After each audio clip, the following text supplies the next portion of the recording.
Hello everyone, welcome back to my channel. Thanks so much for being here today. Before we begin, I have a popsicle joke to share, and it is, what did 0 say to 8? Anyone? Anyone know this one? I didn't, and I laughed out loud. Nice belt. Because it cinches the waist and then the 0 becomes an 8. I just thought it was so funny. Okay. There you are. Today's video is going to be a book recommendation video. What I mean by that is, on Instagram, well, I got a lot of recommendations to do this video, and so on Instagram I said, send me like themes or genres or like moods you're trying to capture, and I'll give you a recommendation that reflects that thing you sent me. Does that make sense? So someone's like, I want to read a super funny book.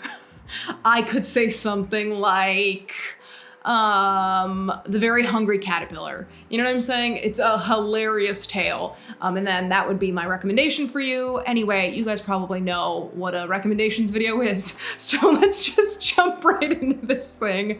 It is utter chaos. This video is going to be chaos. I mean, there's a plant sitting in front of this door for no reason except to add some color to this very dim and unsaturated video. In any case, let's get into it, you guys. I took a lot of screenshots of some of the many questions or recommendations I got. So I'm gonna get into it now. So let's do this thing. Okay. There were maybe 375 of these for mysteries, thrillers, my favorite horror, like anything that's gonna spook you since Halloween's coming up. And I was gonna make that its own video in October, but I have so many ideas for October videos that I'm just gonna give you guys some right now. And I'm telling you this right now, I'm not gonna give you any Stephen King recommendations. I got a few of those in this little prompt where a lot of people were like, I wanna read horror, but maybe you don't recommend Stephen King. So if you'd like to know some of my King recommendations, I do have a video all about that. So I'm gonna give you some of my favorite mysteries or thrillers that are not King right now. First, Joe Nesbo's The Snowman. Excellent, excellent thriller, and like truly thrilling, where by the end, it was like the last 50 pages, my heart was racing because I had no idea what was gonna happen. The basic plot of this book is that there is a killer of women, and when this person kills a woman, they leave a snowman at the location. So that's like their signature on the crime. And so you watch as like once a murder's reported and then like the police show up to a crime scene and they see a snowman, they know exactly who did it, but they don't actually know who did it, because if they did, then they would have solved the crime by now. Anyway, it was thrilling. The ending is like super violent in like a really thrilling way, and I just loved it. I never saw the movie because I heard it was trash, so I never actually watched the movie, but the book is fantastic. My mom recommended this to me, and I'm so glad she did because it is fantastic. Loved it so much. Okay, another great thriller. I mean, again, this is merely a cat stan account, but she raved about Karen Slaughter's Pretty Girls, and holy hell, this one is freaky. It is not for the faint of heart. There is so much body horror in this, especially like sexual body horror in this. And so if that's going to freak you out, don't read it. Like don't even open the book cover, because the violence starts right away and it's pretty horrifying, but it is quite the spook. And I really, really enjoyed it, and I'm really excited to read more Karen Slaughter, so recommend this one. What else? Wait a second. Did I already mention Kat before? Okay, great. So the next one that I picked up because of her recommendations was I'm Thinking of Ending Things. I mean, I don't really need to say anything about this book because yikes, who hasn't talked about this book at this point? It just became a Netflix movie. I still haven't watched it. I was kind of thinking about doing like one of those is the book better than the movie type of videos around I'm thinking of ending things, where I can give you my full thoughts, maybe my full live thoughts. Maybe I record that video right when I'm done watching it. Maybe I'm putting too much pressure on myself. But this one is freaky. It's creepy the whole time, and you know, it's just creepy. So I really liked it. I know a lot of people have a problem with the ending. I'm one of those people that loved the ending. I thought it was really twisted, so love this. Next, I don't love Ruth Ware. She's actually batting 2 for 5 for me right now. She has 6 novels out, but I've only read 5 of them so far, and 3 of them yikes, not great. Did not love them. However, there are 2 that I did really love. One of them is The Turn of the Key. I think I gave this one a 4 out of 5. Maybe it was a 3 out of 5. I don't actually remember, but I do remember like having a lot of fun when I was reading it. Maybe I was disappointed in the end, but while I was reading it, I was like, this is cool.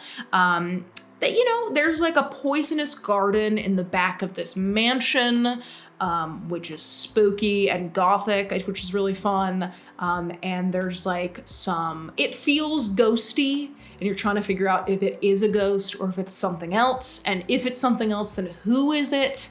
And it's really good. So I really liked this one, but the one I liked more, is right here, is The Death of Mrs. Westaway. This one is by far my favorite by Ruth Ware so far. I just really liked it. It's set in a mansion. Basically this girl named Harriet inherits something. She doesn't actually know what it is yet, and she goes to collect her inheritance from a grandmother that is not actually her grandmother. So she's written into someone's will, and she's like, that's not actually my grandmother, but also I need money. So she goes to this place to get her inheritance, and she's like, I know I'm playing this family, but also I need the cash. And so it's really creepy, and the whole family has a lot of dark, twisted secrets, and it was just really great. I really loved this one. Again, it's like my favorite of Ruth Ware's, but we'll see how I feel about One by One, because I have to read that in October, and I'm really excited for it. So that's another great one. And then, you know, lastly, because I don't see any others around me, is I Am Watching You. You guys, I don't really remember this one. Like, I can't tell you the character names, but I can tell you, well, I'm not going to tell you the end because that would be a spoiler. But I remember really, really liking this one, and I just liked it. So this is the worst endorsement you're ever going to see, but it was good. I liked it, and it was thrilling to me. And when you find out who the person is, this is such a bad recommendation. It's a good thriller, so I recommend this one, though I can't tell you anything about it, except that there is a floral shop in it, which is probably why I liked it so much. Okay. Something with a character who learns to love themselves and embrace what they love. I want to say, you know what? And this might be a weird recommendation, but I'm gonna say it. I'm gonna say Circe. Why not? You know, if you've read it, maybe you agree with me. This obviously follows the goddess of Circe, and it takes place on her little island, which she's banished to for life. And her whole life, she's just felt like a nuisance and a problem and unworthy of love and trust. And she's banished to this island, and she lives there for hundreds of years. And through that, she kind of finds herself while she's all alone. And there's many years where she really doesn't like herself. And then she slowly starts to trust herself, and she starts to explore herself and her power and like her capability of love and friendship and empathy. And I really enjoyed this book. I do think The Song of Achilles is better. I liked The Song of Achilles more, but if you just want a character who, it's not really about romance, and it's not really about approval. It's literally like, I am nothing, I am the dirt under everyone's shoes, and then by the end, it's like, oh no, I am strong, I am compassionate, I have so much love in me and so much warmth in me, and I have so much power in me. It's really just a super, super powerful story with a really strong woman. And I just thought it was beautiful. So highly recommend. All All right, Gothic fiction, excellent. I would have to recommend Jude the Obscure by Thomas Hardy. That is also a classic, which fits under the category that a lot of people wanted me to recommend. A lot of people asked for classics. So definitely recommend Jude the Obscure. I can't find it right now, but I do own it. I had to read it for school, and it is so good and so dark and so twisty.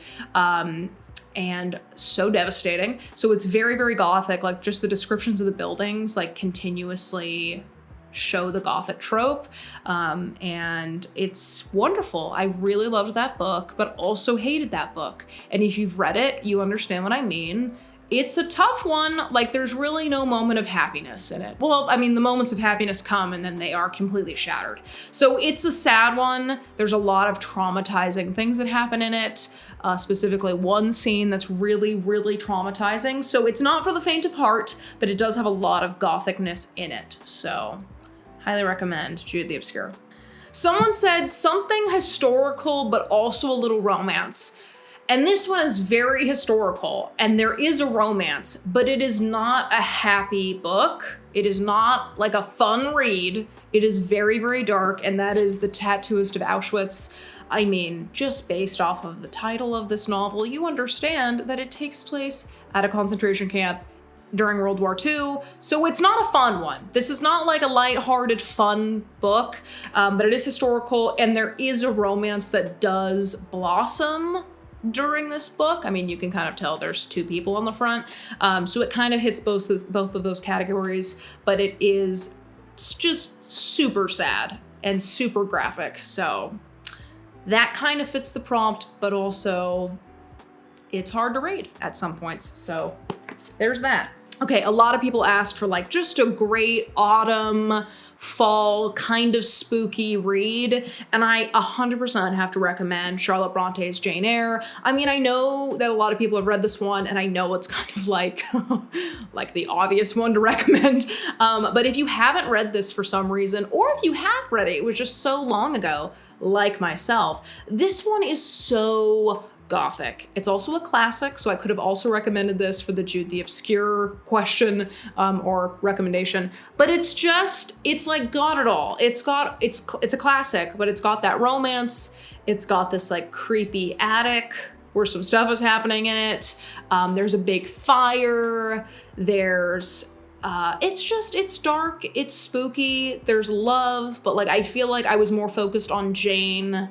And yes, like she was falling in love, but you're like really focused on Jane and how she's dealing with things instead of it just being like an overwhelming romance to me, which don't get me wrong, I love a good romance, but I just really, really love this. And I think I'm gonna reread it sometime in September or October because of how much fun I had reading it the first time. And it's been a few years. Also, sorry about the lighting change. The sun is literally setting, and I am charting it in the sky like a Greek god. Okay, this next one is from Kat herself, and she said, yes, hello, I am dead inside, please make me feel. And for that one, I have to recommend Kristen Hanna's The Nightingale. I think this has probably been talked about so much like 5 years ago, so if you've already read this one, completely understand. But if you haven't and you feel like crying, this is the one for you. I read this when it came out, and I remember not really knowing what to expect, but it's basically about these two sisters who are in Nazi-occupied France and how they both are resisting the Nazis in two very, very different ways. So they are rebelling, but they go about it in two very different ways. And one of the ways doesn't seem like a rebellion, but it absolutely is. And so you're just kind of following them as they lead two separate lives in this very uncertain and scary time. And there's some romance in it, but it felt more about these two very strong and very scared sisters and how they dealt with this horrible life that was happening with them. So anyway, I thought it was gorgeous. I loved the writing so much, and I sobbed like a little bitch when I read this. So this is another book that I would love to reread soon because of how much it moved me. Like, this was one of those books that I said was my favorite book of all time for the longest time. And so I definitely want to go re-experience it, but it is historical and it is super sad and it will make you feel things. So The Nightingale. All right, this next one was a fiction with a love story and time travel in it or something. And oh my God, do I have the book for you? And that is How to Stop Time. This was really cute. It wasn't my like all-time favorite romance or anything, and there are some really cheesy parts, but it is very fun, and it was a very quick read. Basically, it's about this dude who can time travel, and there is a society of like time travelers, and they are super restrictive on their rules. And one of the rules is that you can't fall in love. And then he meets a French teacher that he is just drawn to, and she is drawn to him, and she like recognizes him but can't figure out how she recognizes him. And so there's like this tension between the two of them, and like it's obvious that he's falling in love with her, but he like just simply cannot do that because he's a time traveler. And it is so fun. Again, there are some cheesy moments, but it's a really fun romance, and again, it has the time travel aspect, so there you have it. A book about feminism. I'm overwhelmed by all the options. Well, I just read this last month, but I would highly recommend Hood Feminism. Again, I talked about this last month, but it is so good, and the author approaches feminism in several ways that I myself would not think about feminism in those terms, right? Like there's a whole chapter on hunger. There's a whole chapter on like universal healthcare and making healthcare more accessible to women. And not just women, but to like everyone, and how that's a feminist issue. And those were things where like, I just didn't think about it. Like hunger, I don't think of it as a feminist issue. I think of it as like a human issue. And so when she approached feminist issues that way, I just thought it was brilliant. I thought it was wonderful. And it really opened my eyes to different aspects of feminism that I was not aware of. So highly recommend Hood Feminism. I thought it was fantastic. Someone said, romance, not smutty though. That was funny. I am having a hard time thinking of one that doesn't have steaminess in it, but I will say Once Upon a Time in December.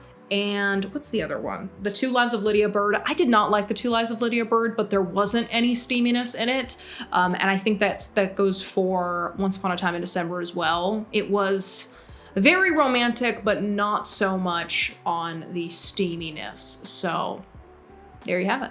Okay, the next prompt is early 20s finding yourself kind of vibe. And for this one, I would highly, like that note I just hit, recommend Sweet Bitter. This got turned into an HBO show for one season. Maybe they're working on a second season, or maybe that's already out and I totally did not pay attention. But I really liked season 1, and I had watched it after I read this, so I felt like they did a good representation. Why am I telling you this? I don't know. You asked for a book recommendation. So anyway, so Sweet Bitter is about this woman that moves to New York. She's in her early 20s, and she just wants that like, ooh, I'm young and I want to live in New York for a while.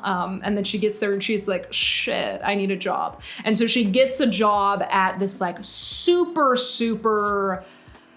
famous restaurant that's really tough on their, like all their staff because it is such a popular restaurant. And so she gets this job at this restaurant, and she is just this gentle little dove who gets hardened really quick because everyone is super tough on her. No one gives her any slack. Like, just because you're new to town doesn't mean that we're gonna treat you any better. We're not gonna be gentle with you. We're just gonna tell you how it is. And so it's all following this girl as she navigates this new restaurant life, which basically eats up every moment of her days, like every moment, like starts early, ends at like 3 a.m.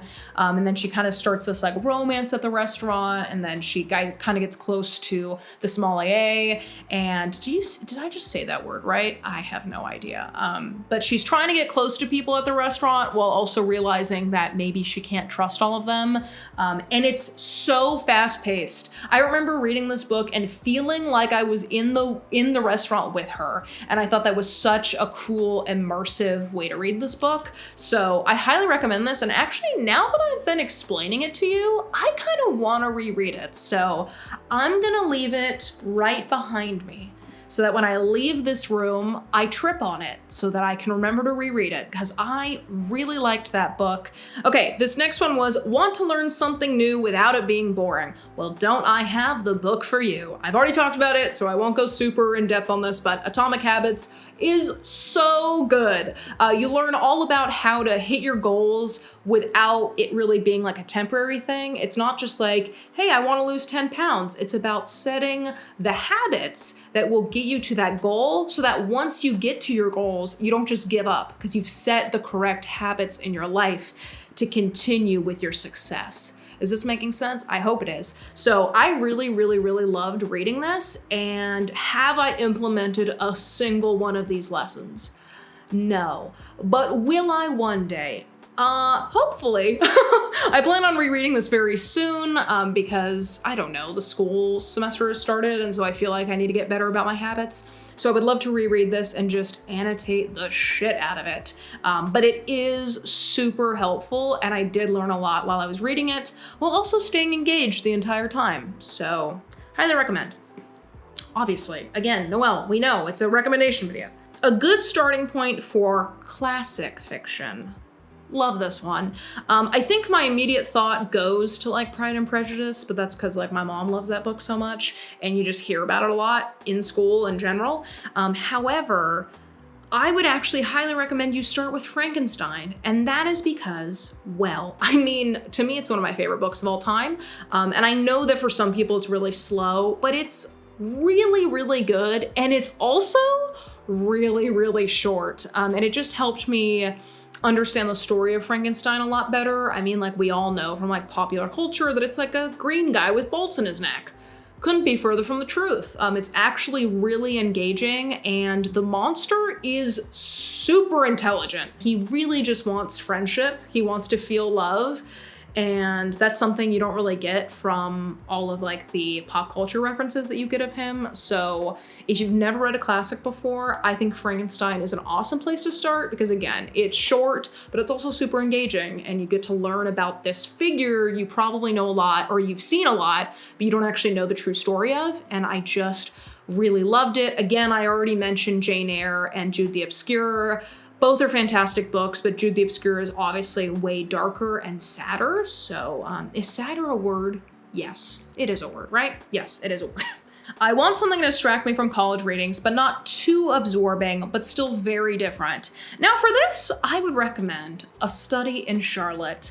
And I really, these books are just fun to me. I've only read the first one. It's like a 3 or 4 part series at this point. I've only read the first one so far, but it's basically about the great-great-great-granddaughter of Sherlock Holmes and then the great-great-great-grandson of Watson and how the two of them meet at school. I think it's either their first year of college or they're at a private high school, like a prestigious high school.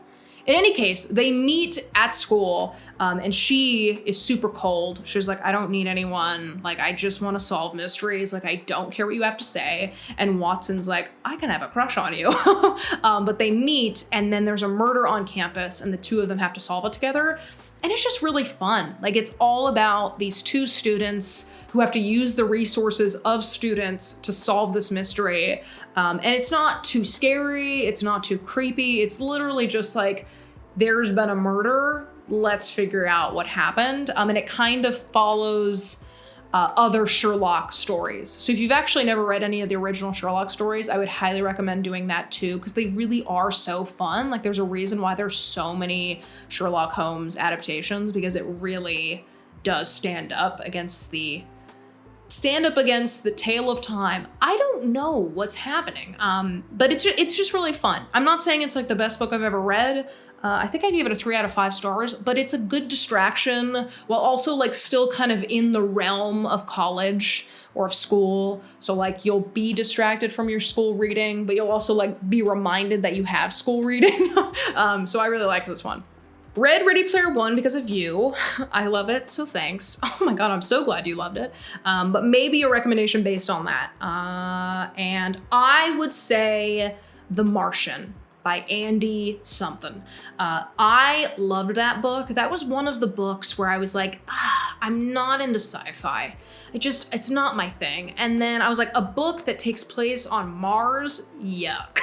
And then I read it and it was like a day and a half read. I loved it so much. It's super quick. It's hella funny. I just thought it was so great. So I highly recommend that. And it's also narrated by the same guy that narrated Ready Player One. So I actually only read The Martian. I didn't hear the narration for that on the audiobook. But I just found out the other day that he narrates both The Martian and Ready Player One. So if you did listen to Ready Player One and you liked it, then you'll also like The Martian because it's funny, it's futuristic, and like takes place on Mars, and it's also the same narrator. So I loved it so much. I actually want to reread that one now because I remember laughing out loud. I thought it was so funny and so interesting.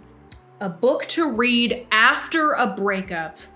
Such a good question. And I'm so sorry you're going through it, but I do. So what I would recommend actually is some memoirs, because I just think learning about an individual person and watching as they have their high moments and their low moments, and they get in relationships and those relationships end, and kind of just watching the way that their life progresses will show you that although it kind of feels like things are not in a good place right now, reading about like a celebrity who has had those ups and downs and has, you know, overall, you know, has overcome breakups in their memoirs, I think will be helpful to you. So I would highly recommend Tina Fey's Bossy Pants, as well as Amy Poehler's Yes Please. Both of these books are so, so good. Again, they're celebrity memoirs, but they're comedians. So the books are hilarious and they're very interactive. For this book, actually, there's like a lot of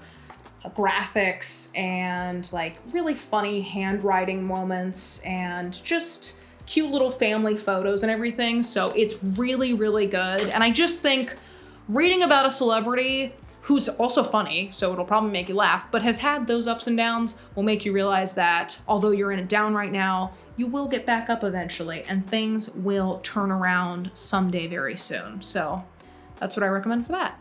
Okay, so I think that's all of them, but I did just find 2 more books that I wanted to recommend. For the question that was like, I want to learn something fun, but I don't want it to feel boring. This isn't actually like a teachable book. Like, it's not sitting here trying to say like, here's how you sew or here's how you watercolor.